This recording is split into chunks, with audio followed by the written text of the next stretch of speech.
உங்க toilet cleaner bison toilet cleaner குவாலிட்டியை விட பெட்டர்னு நிரூபிச்சா உங்க மொத்த பணமும் ரீஃபண்ட். பைசன் டாய்லெட் கிளீனர் இப்போது 79 ரூபாயில். சொந்த வீடு வாங்க ஸ்டெப் ஸ்டோனுக்கு வாங்க. Step stone. இன்னைக்கு எங்களுடைய ஆட்சியில் ஜிடிபி லெவலை நீங்கள் உயர்த்திட்டோன்னு சொல்கிறீங்க. அப்படி நீங்கள் பொருளாதாரத்தில் உயர்ந்துக்கிட்டு தான் இருக்கிறீங்க அப்படின்னு சொன்னால் ஒரு சின்ன எடுத்துக்காட்டு, போன பொங்கலுக்கு உங்களால் எதுவுமே கொடுக்கவே முடியலையே.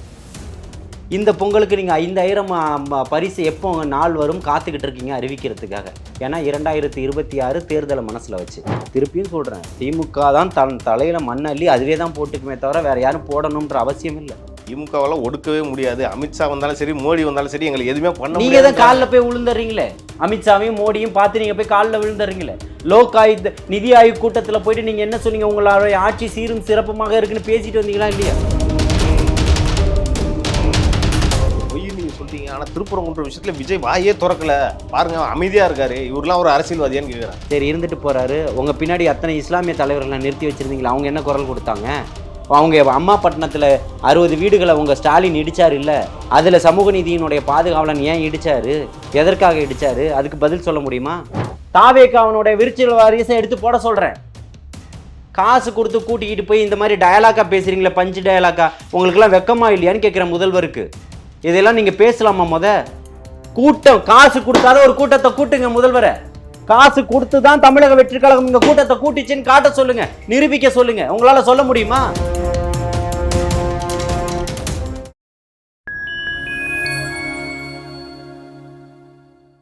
பாயிண்ட் டைம் நேயர்களுக்கு வணக்கம். இன்று நம்மோடு இணைந்திருப்பவர் தாவேக ஆதரவாளர் திரு ஜல்லிக்கட்டு ஜலீல் அவர்கள். வணக்கம்ண்ணா. வாழ்த்துக்கள். ஆனால் திமுகவோட இளைஞரணி மாநாடு நடந்துச்சு. அங்கே முதல்வர் ஸ்டாலின் அவர்கள் என்ன சொல்லியிருக்காருன்னா, தமிழ்நாட்டோட எதிர்காலம் இனி திமுக தான் அப்படின்ற சொல்லியிருக்காரு. இன்னொன்று, தமிழ்நாட்டின் எதிர்காலமும் திமுக தான் அப்படின்னு சொல்கிறாருண்ணா. இன்னொரு பக்கம் நீங்கள் சொல்லிட்டு இருக்கீங்க தாவேக தான் தமிழ்நாட்டோட எதிர்காலம் சொல்லிட்டு இருக்கீங்க. ரெண்டுல எது நம்ம எடுத்துக்கிறது? கடந்த 74 ஆண்டுகளாக இந்த தமிழக மக்களுக்காகவும் இந்த மண்ணையும் மக்களையும் நேசிக்க மறந்த திமுகவை எதிர்த்து தொடங்கியது தான் தமிழக வெற்றி கழகம். நீங்கள் இந்த மண்ணுக்கானவர்களாகவும் மக்களுக்கானவர்களாகவும் நீங்கள் இருந்திருந்தால் இங்கே மக்களுடைய அவலநிலை இன்னைக்கு இங்கே மக்களுக்கான அவலநிலை ஏற்பட்டிருக்காது. 74 ஆண்டுகள் கடந்தும் இன்றைக்கி தான் நீங்கள் பஸ்ஸில் இலவசமாக நீங்கள் போகலான்னு சொல்கிறீங்கன்னா உங்களுடைய மக்களுடைய பொருளாதார நிலைமை எப்படி இருக்குது? இன்றைக்கி எங்களுடைய ஆட்சியில் ஜிடிபி லெவலை நீங்கள் உயர்த்திட்டோன்னு சொல்கிறீங்க. பொருளாதாரத்தில் நாங்கள் உயர்ந்திருக்கிறோம் மற்ற மாநிலங்களை பார்க்கும்போது அப்படின்னு சொல்லி. அப்படி நீங்கள் பொருளாதாரத்தில் உயர்ந்துக்கிட்டு தான் இருக்கிறீங்க அப்படின்னு சொன்னால் ஒரு சின்ன எடுத்துக்காட்டு, போன பொங்கலுக்கு உங்களால் எதுவுமே கொடுக்கவே முடியலையே. இந்த பொங்கலுக்கு நீங்கள் 5000 பரிசு எப்போ நாள் வரும் காத்துக்கிட்டு இருக்கீங்க அறிவிக்கிறதுக்காக. ஏன்னா 2026 தேர்தலை மனசில் வச்சு. ஆனால் இந்த மண்ணுக்காகவும் மக்களுக்காகவும் மிகப்பெரிய ஒரு மாற்று சக்தியாக, மக்களின் எழுச்சியாக, புரட்சியாக தலைவர் தளபதி அவர்கள் வந்துட்டாருன்றது தான் உங்களுக்கு இந்த பயம், பதட்டம் எல்லாமே. மகளிர் உரிமைத்தை கூட விடுபட்டவர்களுக்கு கொடுக்க போகிறதா முதல்வர் சொல்கிறாரு. ஆமாம், அது 1000 அதையும் உயர்த்தவும் முடியும் எங்களாலன்றதெல்லாம் காட்டுறேன். நான் என்ன சொல்கிறேன், ஒரு வெள்ளை அறிக்கை கொடுங்க. நீங்கள் ஆல்ரெடி அந்த அம்மையார் இருக்கும்போது நீங்கள் வெள்ளை அறிக்கை கேட்டிருக்கீங்களே. நீங்கள் வெளிநாடு போயிட்டு வந்த முதலீடு இருக்குது, அந்த வெள்ளை அறிக்கையை கொடுங்க. இப்போ பொருளாதார நிதி நெருக்கடிகள் எப்படி இருக்குது? தாராளமாக தான் இருக்குதுன்னா ஏன் தூய்மை பணியாளர்களுக்கு 100 ரூபாய் உங்களால் ஏற்றி தர முடியல? பல கேள்விகள் உள்ளடங்குது இல்லை. அதான் அமைச்சர் தான் வெள்ளை அறிக்கை காட்டினார்ல. ஏன்னா அதை வெள்ளை பேப்பர். அப்போ தெரியுதா தமிழ்நாட்டினுடைய எதிர்காலம் எப்படி இருக்குன்னு சொல்லிட்டு உங்களுக்கு? ராம்சார் நிலத்தை போன்றா, நேருனுடைய துறையை போன்றா, PK சேகர் பாபுனுடைய துறை போன்றா, ஏவா வேலுவனுடைய துறையை போன்றா, ஜெகத் ரட்சகன் போன்றா, எல்லாத்துக்கும் இடி தயாரான நிலையில் இருக்கே. அதை வச்சு திமுக அச்சுறுத்த பார்க்குறாங்கன்னு சொல்கிறாங்க. திமுகவை அசைக்கவே முடியாதுன்றாங்களே. இல்லாததை இப்போ சொல்கிறேன். நீங்களே தான் கூலி வெட்டிப்பீங்க, நீங்களே தான் விழுவீங்க. அதில் ஒன்றும் மாற்று கிடையாது. உங்களெல்லாம் சரிக்கிறதுக்கெலாம் யாரும் வரணுன்ற அவசியம் கிடையாது. சமூக நீதியை பேசக்கூடியவர்கள் இன்னைக்கு கிலோ என்ன விலைன்னு கேட்கக்கூடிய அளவுக்கு சமூக நீதி இங்கே இருக்குது. புரியுதுங்களா? இந்த மக்களை பாதுகாக்கிறோம், மாணவர்களை பாதுகாக்கிறோம், இளைஞர்களுடைய வாழ்க்கையை மேம்படுத்துகிறோம் அப்படின்னு சொல்லிட்டு நீங்கள் என்ன மேம்படுத்துனீங்க? ஏரியாதோறும் ஒரு கண்டெய்னரை கொண்டு வந்து வச்சு, ஏசியை வச்சு, இந்த ஸ்விக்கி ஜொமேட்டோ போன்ற உணவு நிறுவனங்களுக்கெல்லாம் பசங்க படிச்சுட்டு வேலை இல்லாமல் வண்டி ஓட்டிக்கிட்டு அலைகிறானுங்க. அவங்க ரெஸ்ட் எடுக்கிறதுக்கு ஒரு இடத்த ரெடி பண்ணி வச்சுருக்கீங்க. இதுதான் உங்களுடைய இளைஞர் மேம்பாட்டு. அவங்களுக்கும் நாங்கள் தான் பாதுகாப்பு கொடுக்குறோம். என்ன பாதுகாத்தீங்க? யாரை பாதுகாத்தீங்க? தம்பி அஜித்குமாரை பாதுகாத்தீங்களா? தாய் தகப்பன் இல்லாமல் கஷ்டப்பட்டு கோவிலில் ஒரு காவலாளியை வேலை செஞ்சுக்கிட்டு இருந்தானே, பாதுகாத்துட்டிங்களா? ரத்தம் சொட்ட சொட்ட அடித்து கொன்னீங்களே. இந்த அப்பாவுனுடைய ஆட்சி எப்படி கேடுகட்ட கேவலமான ஒரு ஆட்சியாக இருக்கும்? உங்களை எதிர்த்து ஒரு ஊடகவியலாளர் கேள்வி கேட்குறான்னு தாங்க முடியல இன்னைக்கு உங்களால். இது ஜனநாயகமா? இது பத்திரிகை சுதந்திரமா? இது செக்குலரிசமா? இல்லையா? ஜனநாயகம் பேசக்கூடிய நாட்டில் தானே பிறந்திருக்கோம். சவுக்கு சங்கர் அவர் பேசுனது சரியா தப்பா வழக்கு போடுங்க. வீட்டை உடைச்சிட்டு போயிட்டு அரெஸ்ட் பண்றது என்ன எப்படி இருக்கு? அதை பார்க்கறது? தீவிரவாதியா? எந்த தீவிரவாதத்தை நீங்க அப்படியே ஒடுக்குனீங்க? எந்த சமூக நீதிக்கு எதிராக செயல்படக்கூடியவர்களை இப்படி கட்டமைச்சு ஒடுக்குனீங்க? அததான் மக்களும் கேட்கறாங்க. கள்ளச்சாராயம் வித்தாங்களே அவங்களெல்லாம் இப்படி அரெஸ்ட் பண்ணீங்களா அப்படின்ற மாதிரி மக்கள் அதுதான் கேட்டுக்கிட்டு கேட்கிறேன். வெளியில ஒரு ரவுடி கேக் வெட்டுறான் கத்தியால, உடனடியா கைது செய்யப்படுறான், கை உடைக்கப்படுது. உங்கள் மகன் வந்து அதே கத்தியில கேக்க வெட்டிட்டு அதுக்கு ஒரு சமூக நீதியினுடைய ஒரு விளக்கத்தை சொல்லிட்டு போறாரு. ஜனநாயக நாடு நாங்க ஏத்துக்கணும், அப்படிதானே? இந்த அளவுகோல் எப்படின்றத என்னால கணக்கிடவே முடியல. ஒரு சைடு வந்து இளைஞர்கள், தமிழ்நாட்டோட இளைஞர்களோட அடுத்த நம்பிக்கைன்னு பாத்தீங்கன்னா விஜய் நீங்க சொல்றீங்க. திமுக உதயநிதினு சொல்றாரு. அவரும் மாநாட்டில் என்ன சொல்றாருன்னா சுயமரியாதையை திமுக இன்னைக்குமே விட்டு கொடுத்ததே இல்லை அப்படிங்கிறாரு. இல்லை, இளைஞர்களுடைய எதிர்காலம்னு நான் சொல்லலை, தலைவர் தளபதி தான் சொல்லி நான் சொல்லலை. ஒட்டுமொத்த தமிழக மக்களும் இளைஞர்களும் அதை ஏற்றுக்கிட்டு இருக்காங்க, அவங்க சொல்கிறாங்க. அதைத்தான் நான் இங்கே பிரதிபலிக்கிறேன். மக்களினுடைய முகமாக தான், குரலாக தான் நான் பேசிக்கிட்டு இருக்கேன். மக்களினுடைய அவல நிலையை, மக்களினுடைய குரவலைகள் நெரிக்கப்படும் போதெல்லாம் நான் எழுந்து வந்திருக்கிறேன், போராட்டம் பண்ணியிருக்கிறேன், பேசியிருக்கேன். அதே போல் இன்றைக்கி அவர்களுக்கு ஆதரவாகவும் அவர்களுடைய குரலாக முகமாக இன்றைக்கி நான் பிரதிபலிச்சுக்கிட்டு இருக்கிறேன் உங்களை மாதிரி ஊடகவியலாளர்கள் முன்னாடி. நீங்கள் என்ன பண்ணுனீங்க? தலைவன் சொல்லக்கூடிய அருகதை உங்களுக்கு என்ன இருக்குது? என்ன பண்ணுனீங்க இந்த மக்களுக்காக? இன்னொரு சைடு முதல்வர் இன்னொன்று குறிப்பிட்டு சொல்றாரு, அரசியல்வாதிகள்லாம் வந்து சொகுசா இருக்கக்கூடாது, அவங்கள அரசியல்வாதி இல்லை அப்படின்ற மாதிரி மாநாட்டில் பேசியிருக்காரு. ஒருவேளை விஜயை குறிப்பிட்டு அப்படி சொல்றாரா? இல்லை. அதாவது கடந்த காலங்களில் ஒரு 20 ஆண்டுகளுக்கு முன்னாடி வந்து பார்த்தீங்கன்னா மெரினால உழைப்பாளர் சிலை இருந்தது தெரியுமா? அந்த சிலைக்கு பக்கத்தில் ஈழத்தமிழர்களுடைய இதுக்காக, கோரிக்கைக்காகவும் அங்கே இலங்கையில் போரை நிறுத்தணும் அப்படின்னு அவர்களுடைய தந்தை முத்தமிழறிஞர் கலைஞர் கருணாநிதி அவர்கள் வந்து அங்கே உப்பு சத்தியாகிரகம் நடந்தது இல்லையா, ஒரு போராட்டம் காந்தி நடத்தினார் இல்லையா. நேதாஜி சுபாஷ் சந்திர போஸ் இந்த வெள்ளைக்காரர்கள் பிரிட்டிஷ் அரசாங்கத்தை எதிர்த்து மிகப்பெரிய ஒரு போராட்டத்தை வலிமையை கட்டமைச்சு நடத்தினார் இல்லையா. இந்த மாதிரி ஒரு போராட்டம் திப்பு சுல்தான் நடத்தினார் இல்லையா. படையேந்தி வாளேந்தி படை கொண்டு பகைவனை விரட்டி அடித்தார் இல்லையா. அந்த மாதிரி ஒரு மிகப்பெரிய எழுச்சியான புரட்சிமிக்க போராட்டத்தை இந்த தமிழகத்தின இந்த கடற்கரையினுடைய அலையின் சத்தங்கள் கேட்க முடியாத அளவுக்கு ஒரு மிகப்பெரிய ஜனநாயக போராட்டத்தை முன்னெடுத்தார் கலைஞர். அப்படிப்பட்ட போராட்டங்கள் செய்யக்கூடியவர்களை பார்த்து அவர் சொல்லியிருக்கிறாருன்னு நான் சொல்கிறேன். அவர் தந்தையே வந்து சொல்லியிருக்காரா? ஆமாம், காலுக்கும் தலைக்கும் ஏசி, கட்டல், இந்த மாதிரி ஒரு போராட்டம் பண்ணவங்களை நான் பார்த்தது இல்லையே. வயதானவர் அப்படி படுத்திருக்கலாம். எதுக்கு 2 ஏசியோடவா? இப்படி ஒரு செட்டிங்கோட இந்த மாதிரி வந்து போராட்டம், அதுக்கு முன்னாடி அவர் நார்மலாக வந்து படுத்திருக்கணும்ல. அதுக்கப்புறம் வயதானவருக்கு நீங்கள் கொடுத்துருக்கலாம். என்ன கேட்குறேன்னா, உங்களுடைய நான் திருப்பியும் சொல்கிறேன், திமுக தான் தலையில் மண்ணள்ளி அதுவே தான் போட்டுக்குமே தவிர வேற யாரும் போடணுன்ற அவசியம் இல்லை. திமுகவால் ஒடுக்கவே முடியாது. அமித்ஷா வந்தாலும் சரி, மோடி வந்தாலும் சரி, எங்களுக்கு எதுவுமே பண்ண முடியாது. நீங்கள் தான் காலில் போய் விழுந்துறீங்களே. அமித்ஷாவையும் மோடியும் பார்த்து நீங்கள் போய் காலில் விழுந்துறீங்களே. நிதி ஆயோக் கூட்டத்தில் போயிட்டு நீங்கள் என்ன சொன்னீங்க? உங்களுடைய ஆட்சி சீரும் சிறப்புமாக இருக்குன்னு பேசிட்டு வந்தீங்களா இல்லையா? எப்படி இருக்குது நம்மளுடைய ஆட்சி? மன்னர் கேட்குறாரு. மன்னா, உங்களுடைய ஆட்சியில் என்ன குறை? வானம் பொழிகிறது, பூமி விளைகிறது, மக்கள் எல்லாம் சந்தோஷமாக இருக்கிறாருன்னு அந்த காலத்தில் பாடின மாதிரி, அரசவையில் பாடின மாதிரி இன்னைக்கு இருக்கக்கூடியவர்கள் பாடிக்கிட்டு இருக்கிறாங்க. மோடிக்கு இவர்கள் பாடிக்கிட்டு இருக்கிறாங்க. இதில் என்ன வித்தியாசம்? அப்போ இவங்க அண்டர் கிரவுண்ட் டீலிங்ன்ற மாதிரி தான் இருக்கா விஜய் சொன்ன மாதிரி? டவுட்டே கிடையாதா? நீங்கள் இவ்வளவு நாளாக முதல் மாநாட்டிலிருந்தே அவர் சொல்கிறாரு, நேரடியான இருக்கக்கூடியவர்கள் மறைமுகமாக தொடர்பில் இருக்கக்கூடிய திமுக தான் சொல்லியிருக்கிறாரா இல்லையா? தொடர்ந்து அதான் வச்சுக்கிட்டே வர்றாரு. கதிரானந்த் வீட்டில் ரைடு நடக்கும்போது மட்டும் எப்படி உங்களோட ஃப்ரீக்வன்சியாக டெல்லிக்கு போயிட்டு வர முடியுது? இப்போ கூட சமீபத்தில் அருண் நேரு போய் கூட நிர்மலா சீதாராமன் போய் மக்களுக்காக போய் பார்த்துட்டாரா? மக்கள் பிரச்சனையை பேசிட்டாரா? எதுக்காக போயிட்டாரு? தன்னுடைய தொகுதி பிரச்சனைக்காக போயிட்டாரா? தொகுதி பிரச்சனைக்காக நிதியமைச்சரை போய் பார்க்க வேண்டிய அவசியம் என்ன இருக்கு? சரி, மேல நிதி கேட்டு போய்கிட்டு இருக்கிறாரா? அப்படி போயிருந்தா நீங்க ஒட்டுமொத்த திமுக எம்பியினுடைய குழுவால போயிருக்கணும். தனிப்பட்ட இந்த 4.5 ஆண்டுகள், இப்போ இந்த இது வந்து 2.5 ஆண்டுகள் 2 ஆண்டுகளுக்கு மேலே ஆயிடுச்சு இல்லையா? இந்த எம்பி பதவி வந்து 1 வருஷத்துக்கு 1.5 வருஷம் ஆயிடுச்சு. 1.5 வருஷம் ஆயிடுச்சு. இந்த 1.5 வருஷத்துல எத்தனை முறை நேருனுடைய மகன் போய் சந்திச்சுட்டு வந்திருக்கிறாரு? நிர்மலா சீதாராமன் போட்டோலாம் வந்தது இல்லை. அப்படியே சந்திச்சிருந்தாலும் போட்டோ வந்திருக்காது. இன்னைக்கு வர வேண்டிய காரணம் என்ன? போய் கேட்டுருப்பாரா, எந்த ரைடும் நீங்க விட்டுறாதீங்க. சரணாகதி அடைஞ்சிட்டீங்கன்றதுக்கு இதுக்கு இதை விட வேற என்ன ஒரு நேர்மறையான ஒரு விஷயத்தை வந்து இங்க எடுத்து சொல்லிட முடியும்? இப்ப வந்து பாஜகவுக்கு எதிர் சக்தி நாங்க தான் இருக்கோம்னு தொடர்ந்து சொல்லிக்கிட்டே இருக்கிறதுக்கான அர்த்தம் என்னன்னா, பாஜகவுக்கு எதிர்க்க உட்கார்ந்துருக்காங்கல்ல பார்லிமெண்ட்ல, அதை சொல்லியிருப்பாங்க. அப்படிதான் நான் நினைக்கிறேன். தமிழ்நாட்டுல உள்ள பாஜக உள்ள விடக்கூடாது ஒரு பக்கம் சொல்லிக்கிட்டு இருக்காங்க, இன்னொரு பக்கம் இப்படியும் பண்ணிட்டு இருக்காங்க. அவங்களோட எதிர்காலம் எப்படி பாஜகவை இருக்கும்? உள்ள விட்டது யாரு? அது பதில் சொல்லுங்க. பாஜகவை உள்ள விடக்கூடாது, சரி ஓகே. உள்ள விட்டது யாரு? அதிமுகன்னு அவங்க சொல்றாங்க. திமுக விடலையா? ஆட்சியிலும் அதிகாரத்திலும் பங்கு கொடுத்தது யாரு? எச் ராஜா போன்றவர்களை சட்டமன்றத்தை கூட்டிட்டு போனது யாரு?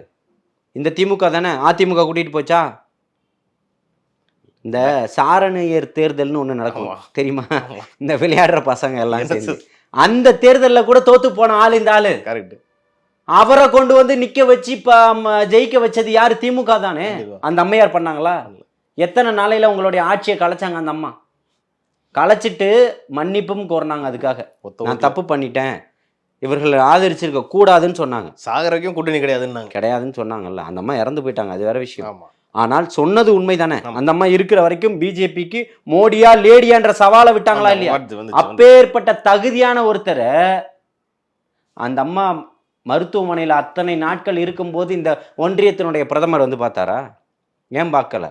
அந்த அம்மா விட்ட சவால் அப்படி. ஒன்றும் பண்ண முடியல இப்போ மோடினால, அவங்க இருக்கிற வரைக்கும். இன்னும் பகிரங்கமாக பேசலாம். தமிழக வெற்றி கழகம் அதுக்கான இதை கொடுக்காது. இப்படியெல்லாம் பேசக்கூடாதுன்னு ஒரு கண்ணியத்தை ஏற்படுத்துகிறேன். நான் கண்ணிய குறைவாக ஒருபோதும் பேசக்கூடியவன் இல்லை. இப்பவும் சொல்கிறேன், அவர்கள் வந்து அந்த அம்மையார் இருக்கிற வரைக்கும் அவர்களால் இங்கே எதுவுமே பண்ண முடியல. திமுக இன்னைக்கு வந்து நாங்கள் தான் சிறுபான்மை மக்களுடைய பாதுகாவலன், நாங்கள் தான் இந்த சமூக நீதியை பாதுகாக்கக்கூடியவர்கள். இதை தான் கேட்கணும். திருப்பரங்குன்றத்தில் பார்த்தீங்கன்னா குறிப்பாக இந்த இந்துத்துவ கும்பலை ஒடுக்கிட்டோம், இஸ்லாமியர்களுக்கு நாங்கள் தான் காவலன் அப்படின்ற மாதிரி திமுக சொல்லிக்கிட்டே இருக்காங்க. இந்துத்துவ கும்பலை நீங்கள் என்ன ஒடுக்குனீங்க? மேலே போய் ஏற பார்த்தாங்க, தூணில் போயிட்டு விளக்கேற்ற பார்த்தாங்க, பாருங்க நாங்கள் வந்து தடுத்துட்டோம், உங்களுக்கு தான் நாங்கள் வளர விட்டது யார் சொல்லிட்டு தப்பு? இருக்காங்க. வளர விட்டது யார் தப்பு? வளர்த்தெடுப்பது யார்? இன்னும் அடுக்கடுக்காக இருக்குது. ஏதாவது சிறுபான்மை மக்களுடைய பிரச்சனையை பேசணும்னா இன்னும் எண்ணில் அடங்காத விஷயங்கள் இருக்குது, எத்தனையோ இருக்குது. புரியுதுங்களா? அன்றைக்கு பாபர் மசூதிகள் இடிக்கப்படும் போதும் இங்கே வந்து ஆட்சியிலும் அதிகாரத்திலும் இருந்தது யார்? எல்லாத்துக்கும் ஒவ்வொன்றும் கோர்வையாக தான் இருக்கும். புரியுதுங்களா? இன்னைக்கு ஒவ்வொரு திமுகவினுடைய தேர்தல் அறிக்கையிலும் இஸ்லாமிய சிறைவாசிகள் விடுதலை பற்றி பேசிட்டு இப்போ கொடுத்த பரோலை வரைக்கும் ரத்து பண்ணி இன்னைக்கு தூக்கி திருப்பி உள்ளே வச்சிருக்கிறது யாரு? திமுக தானே. இப்போ நீங்கள் சிறுபான்மை மக்களுக்கு பாதுகாவலனா இருக்கிறோன்னு சொல்கிறது எவ்வளவு பெரிய பொய். ஆனால் இந்த பொய் நீங்கள் சொல்லிட்டீங்க. ஆனால் திருப்பரங்குன்ற விஷயத்தில் விஜய் வாயே திறக்கல பாருங்க, அமைதியாக இருக்காரு. இவரெலாம் ஒரு அரசியல்வாதியான்னு கேட்குறாங்க. சரி, இருந்துட்டு போகிறாரு. உங்கள் பின்னாடி அத்தனை இஸ்லாமிய தலைவர்களை நிறுத்தி வச்சுருந்தீங்களா? அவங்க என்ன குரல் கொடுத்தாங்க? அவங்க அம்மாப்பட்டினத்தில் 60 வீடுகளை உங்கள் ஸ்டாலின் இடிச்சார் இல்லை, அதில் சமூக நீதியினுடைய பாதுகாவலன் ஏன் இடிச்சாரு? எதற்காக இடிச்சாரு? அதுக்கு பதில் சொல்ல முடியுமா? இந்த திமுக அரசு, இந்த இஸ்லாமியர்கள் ஏன் இடிச்சிங்க? இது உங்களுடைய கட்டுப்பாட்டில் தானே இருக்குது. நீர்நிலைனா நீர்நிலை நிரூபிச்சிட்டிங்களா? ஒரு நாள் அவகாசம் தானே கேட்டான், கொடுத்துட்டு போங்க. எதுக்கு அவ்வளவு அவசரமாக இடிக்க வேண்டிய காரணம் என்ன? எத்தனை பல ஆயிரக்கணக்கான கட்டடங்கள் இங்கே வந்து நீர்நிலையை ஆக்கிரமித்து அரசாங்க கட்டடங்கள் இருக்குன்றது குறிப்பிடத்தக்கதா இல்லையா? 4800க்கும் அதிகமான கட்டடங்கள் இங்கே இருக்குது, நீதிமன்றங்கள் உள்பட. அப்போ இதில் இந்த 60 வீடுகள் நான் அதை நியாயப்படுத்தலை, இடிச்சுக்கங்க, அவங்களுக்கான ஒரு கால அவகாசம் கொடுக்கலாமே. ஆனால் பெரிய சாஸ்தா இன்ஜினியரிங் போன்ற நிறுவனங்களுக்கு அது விதிவிலக்கு. அங்கே உங்களால் ஒன்றும் பண்ண முடியாது. அப்படி தானே? உங்களுக்கு தேவைன்னா நீங்கள் உடனடியாக மாட்டு வண்டியை எடுத்துக்கிட்டு ஆற்றுக்குள்ளே இறங்கி மண்ணை எடுத்துருவீங்க. ரைடு போயிட்டு இருக்கு. துரைமுருகனை எப்போ வேணாலும் வந்து இடி வந்து வளைக்கலான்ற மாதிரி சொல்லிக்கிட்டு இருக்காங்க. இல்லை, சொன்னது நீங்கள் தானே. ஆதாரம் இருக்கா இல்லையா? எவன் கேட்குறான், எவன் பார்க்குறான், நான் பார்த்துட்றேன், அவன் இந்த ஊர்லேயே இருக்க மாட்டான், இருக்கா இல்லையா? காணொலி வேணா காட்டுறேன். அப்போது அதிகாரிகள் அப்படின்னு சொல்லக்கூடிய மக்கள், ஊழியர்களை, பணியாளர்களை பணி செய்ய விட மாட்டேன், நான் மாற்றுவேன்னு பயமுறுத்தக்கூடியது யார்? அரசியல்வாதிகள் தானே. அதில் நீங்கள் தானே இன்றைக்கி முதல் இடத்துல இருக்கிறீங்க. அதே மாதிரி அந்த இளைஞரணி கூட்டத்தில் கூட முதல்வரும் பேசியிருந்தாரு, துணை முதல்வரும் பேசியிருந்தாரு. பாருங்க திமுகவோட கூட்டம் பாருங்க எவ்வளோ கட்டுக்கோப்பாக இருக்குது. இதே பாருங்க தாவேக்கால பார்த்தீங்கன்னா எப்படி இருக்குன்னு உங்களுக்கு அதில் சொல்லவே தேவையில்ல, பார்த்துக்கோங்க. இதுதான் வந்து திமுக அப்படின்ற மாதிரி திமுக சொல்லிட்டு இருக்காங்களேண்ணா.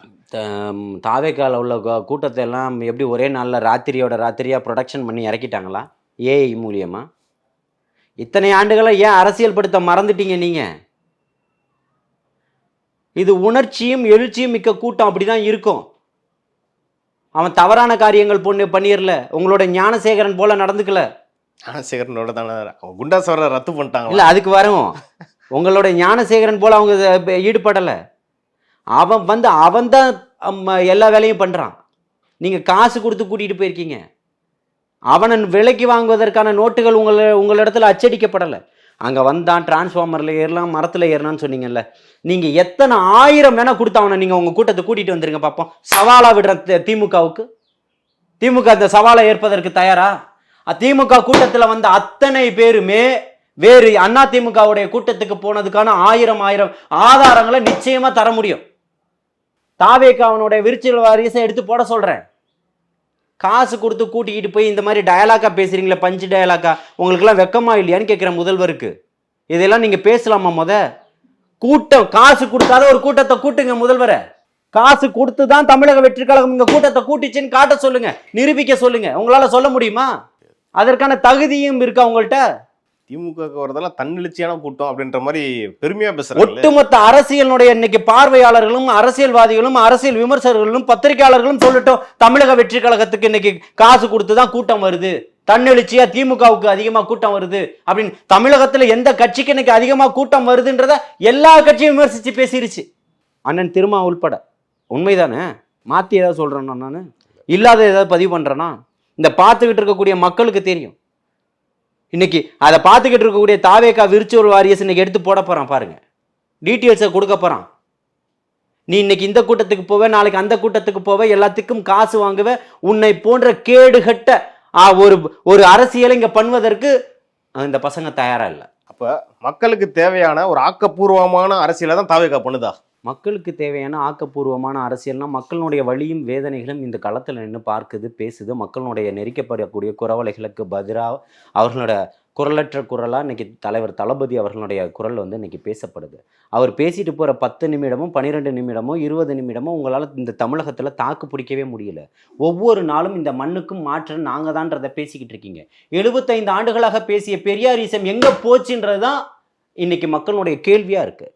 சமூக நீதி இங்கு பாதுகாக்கப்பட்டிருக்குன்றது தான் இன்னைக்கு மக்களுடைய கேள்வியா இருக்கு. பெண்களுடைய இன்னைக்கு பாதுகாப்பு எங்க போயிடுச்சுன்றதான் இன்னைக்கு கேள்விக்குறியா இருக்கு. மாணவர்களுக்கு என்ன இன்னைக்கு கல்வி கொடுத்துக்கிட்டு இருக்கீங்க, என்ன கல்வியில சிறந்து விளங்குதுன்றதுதான் கேள்வி குறிகளா இருக்கு. இந்த 4.5 ஆண்டுகள்ல எங்க போச்சு உங்களுடைய லேப்டாப்பும் வைஃபை கனெக்ஷனும்?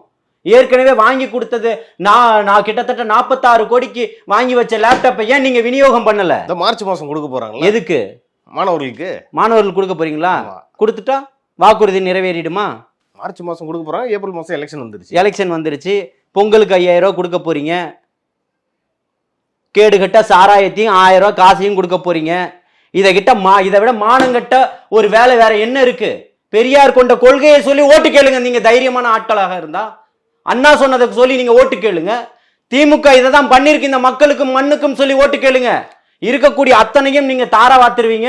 ஓஎன்ஜிசிக்கு இந்த இதுக்கு ஹைட்ரோ கார்பனுக்கு செல் எடுக்கக்கூடியவனுக்கு நீங்க எல்லாத்தையுமே திட்டத்தை போட்டு கொடுத்துருவீங்க. பரந்தூர்ல விவசாயிகளை அழிச்சு நீர்நிலைகளை அழிச்சு கொண்டு வந்து நீங்க விமான நிலையம் கட்டிடுவீங்க. இதையெல்லாம் மக்கள் மறந்துடுவான். ஈன்னு பல்ல காட்டிக்கிட்டு நீங்க கொடுக்கக்கூடிய 5000 வாங்கிடுவான். இன்னொன்னு சொல்றாங்க, அதாவது பாஜக வரக்கூடிய தேர்தலில் எல்லா பிற்போக்குத்தனத்தையும் கொண்டு வருவாங்க, அதெல்லாம் முறியடிக்க போறது திமுக தான். உனக்கு எப்படி தெரிஞ்சிச்சு? கூட்டாளின்றதுனால தானே தெரிஞ்சிச்சு. 2 பேர் கள்ள கூட்டாளிகள் தான். நாங்க தான் பகிரங்கப்படுத்திட்டு இருக்கோம். சொல்லி வச்சு அரசியல் பண்ணிட்டு இருக்காங்களா? வேற என்ன இருக்கு தேவா? காங்கிரசனுடைய மிகப்பெரிய ஒரு ராகுல் காந்தியோட நட்பு சக்தியா இருக்கக்கூடியவர் வராரு, இங்க பேசுறாரு.